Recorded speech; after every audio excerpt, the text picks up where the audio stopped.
Assalamualaikum warahmatullahi wabarakatuh. Perkenalkan, nama saya Lailatul Badriah, NIM 2301021299. Mata kuliah Manajemen Keuangan, Program Studi S1 Akuntansi. Di sini saya akan menjelaskan tentang manajemen resiko. Langsung saja ke pembahasannya. Pengertian risiko. Risiko adalah bahaya, akibat, atau konsekuensi yang dapat terjadi akibat sebuah proses yang sedang berlangsung, atau yang akan berlangsung, atau yang akan datang. Risiko juga dapat diartikan sebagai suatu keadaan ketidakpastian, di mana jika terjadi suatu keadaan yang tidak dikehendaki dapat menimbulkan suatu kerugian. Risiko dapat dikenali dari sumbernya, yaitu source, kejadiannya event, dan akibatnya, yaitu efek. Klasifikasi manajemen risiko dibagi menjadi 3. Yang pertama, klasifikasi berdasarkan sumbernya. Ada risiko murni, yaitu pure risk, merupakan jenis risiko yang apabila terjadi akan menimbulkan kerugian. Sedangkan jika risiko ini tidak terjadi, maka akan mengakibatkan keuntungan pada para orang tersebut. Risiko ini berasal dari hal-hal yang bisa saja tidak dapat diprediksi sebelumnya. Contohnya seperti perampokan, kebakaran, kebanjiran, kecelakaan, dan sebagainya. Selanjutnya ada risiko spekulatif, yaitu speculative risk. Merupakan jenis risiko yang apabila terjadi tidak hanya menimbulkan kerugian, tapi juga keuntungan bagi orang tersebut. Contohnya seperti hasil yang didapat dari kegiatan bursa efek. Ada juga risiko partikular, yaitu particular risk. Merupakan jenis risiko yang didasari pada kegiatan individu dan memiliki dampak lokal, dalam artian hanya berdampak pada sebagian dari suatu populasi atau hanya area kecil saja. Contohnya seperti kecelakaan yang dialami oleh seseorang, maka yang menanggung risiko hanya pengendara tersebut dan mungkin berimbas pada beberapa pihak yang berada di area tersebut.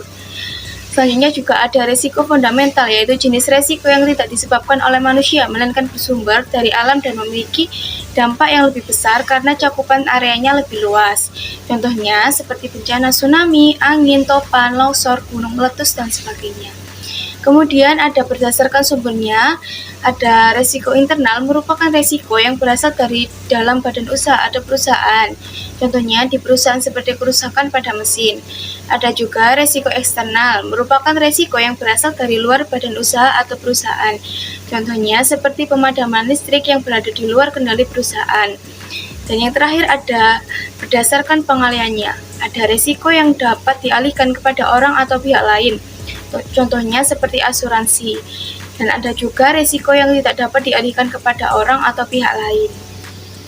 Selanjutnya yaitu pengertian manajemen risiko. Manajemen risiko adalah bagian penting dari strategi organisasi yang bertujuan untuk mengidentifikasi, mengatasi, dan mengurangi risiko demi mencapai keberhasilan aktivitas.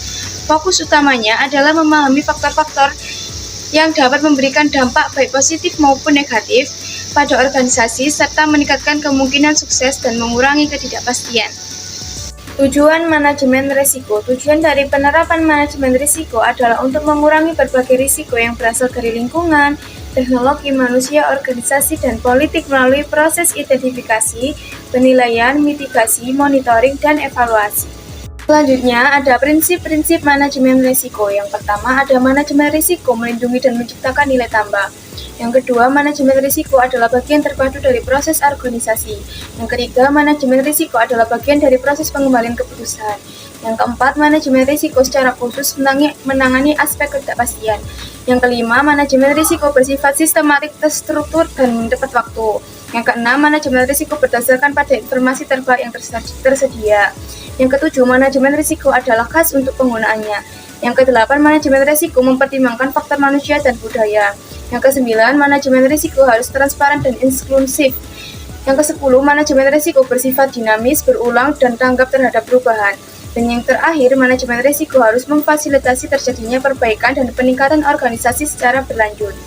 Selanjutnya, saya akan menjelaskan kerangka kerja manajemen risiko. Nah, kemampuan dan komitmen merupakan inti utama dalam menjalankan manajemen risiko di suatu organisasi.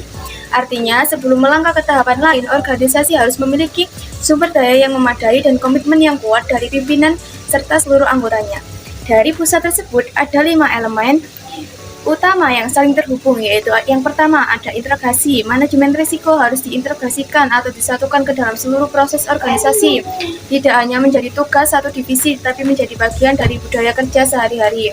Yang kedua ada perancangan. Setelah itu organisasi perlu merancang sistem manajemen risiko, mulai dari struktur, kebijakan, hingga tanggung jawab masing-masing pihak. Yang ketiga ada implementasi. Tahap ini adalah pelaksanaan nyata dari rancangan yang sudah dibuat. Semua rencana harus dijalankan sesuai prosedur. Yang keempat ada evaluasi. Setelah implementasi, organisasi perlu mengevaluasi apakah sistem yang dijalankan sudah berjalan efektif atau masih ada kekurangan. Dan yang terakhir yaitu perbaikan. Dari hasil evaluasi tadi, perlu dilakukan perbaikan atau penyempurnaan agar sistem manajemen risiko semakin baik dan sesuai kebutuhan. Slide selanjutnya yaitu manfaat manajemen risiko. Yang pertama, menjamin pencapaian tujuan. Manajemen risiko membantu perusahaan menghadapi ketidakpastian dan hambatan yang mungkin terjadi dalam proses mencapai tujuan. Yang kedua, memperkecil kemungkinan bangkrut. Manajemen risiko yang baik memungkinkan perusahaan mengelola potensi kerugian sehingga bisa menghindari atau mengurangi dampak yang menyebabkan kebangkrutan. Yang ketiga yaitu meningkatkan keuntungan perusahaan. Penanganan risiko yang efektif dan dapat meminimalisir kerugian sehingga biaya menjadi lebih kecil dan keuntungan perusahaan meningkat. Dan yang terakhir yaitu memberikan keamanan pekerjaan. Manajer yang mampu mengelola risiko dengan baik tidak hanya melindungi perusahaan, tapi juga menjamin keamanan dirinya dan karyawannya. Jika perusahaan dapat bertahan dan berkembang, maka karyawan pun akan merasa aman dan termotivasi untuk maju. Berikutnya ada proses manajemen risiko. Yang pertama yaitu identifikasi risiko, yaitu mengidentifikasi semua risiko yang dihadapi perusahaan dengan menganalisis karakteristik risiko dan produk dan kegiatan usaha. Teknik identifikasinya yaitu mengidentifikasi risiko secara berkala, kemudian melakukan identifikasi risiko pada semua produk dan aktivitas, dan juga menganalisis sumber risiko sebelum aktivitas baru dijalankan. Yang kedua yaitu pengukuran risiko, mengukur tingkat risiko secara kuantitatif atau jumlah dan kualitatif atau kemungkinan.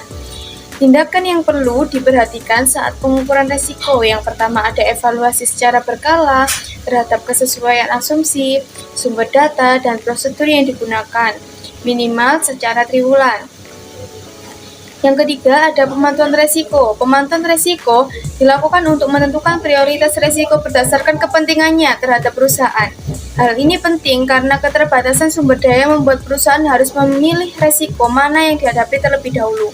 Pemantauannya mencakup besarnya eksposur risiko, toleransi risiko, kepatuhan terhadap batasan internal, dan hasil stress testing. Yang keempat ada pengendalian risiko. Pengendalian risiko dilakukan dengan sistem yang mengacu pada kebijakan dan prosedur yang ditetapkan. Proses ini menyesuaikan dengan tingkat risiko yang diambil dan toleransi risiko perusahaan.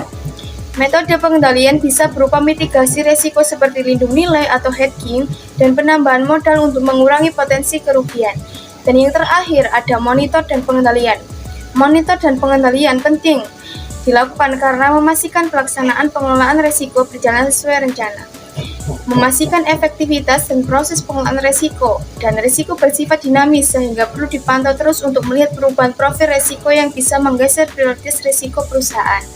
Selanjutnya yaitu ada proses manajemen risiko menurut International Organization for Standardization atau ISO 31000. Yang pertama ada communication and consultation, yaitu adanya konsultasi untuk membahas manajemen risiko agar semua pihak punya tanggung jawab dan dasar pengambilan keputusan. Yang kedua ada establishing the context, yaitu menetapkan konteks risiko mencakup tujuan, ruang lingkup, parameter, dan kriteria risiko baik eksternal maupun internal. Yang ketiga ada risk assessment, terdiri dari risk identification, yaitu menggolongkan risiko yang mungkin meningkat, dicegah, atau ditangani langsung. Ada juga risk analysis, yaitu menilai risiko dengan tabel likelihood dan impact. Ada juga risk evaluation, yaitu menentukan prioritas risiko mana yang ditangani lebih dulu. Ada juga risk treatment, yaitu tahap memilih apakah risiko diterima atau ditolak. Bisa dilakukan dengan risk sharing, risk reduction, risk avoidance, dan risk acceptance. Yang nomor 5 yaitu ada monitoring and review, yaitu memantau pelaksanaan rencana risiko dan mencatat hasilnya sebagai evaluasi untuk perbaikan manajemen risiko ke depan. Terima kasih telah menyaksikan videonya. Wassalamualaikum warahmatullahi wabarakatuh.